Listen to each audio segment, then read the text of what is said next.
So the next travel packing cube that we have is this one from IKVAOL.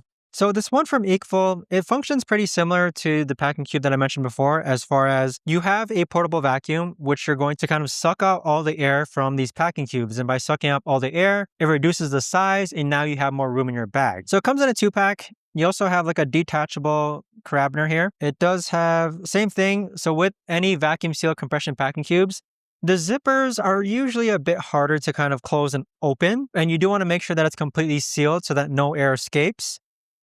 It looks like they're both pretty much the same size, and it comes in a pair. But overall, I'd say that if space is a problem for you when it comes to traveling, I would consider vacuum sealed compression packing cubes.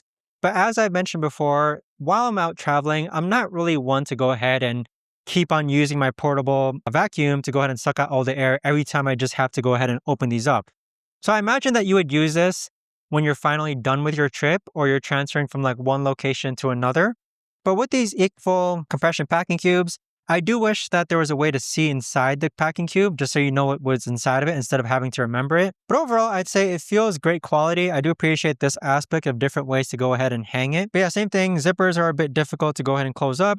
You do have to carry around the mechanical vacuum, which you don't want to forget, or else, there's no difference. This just functions as a regular packing cube. But let's go ahead and move on to the next packing cube.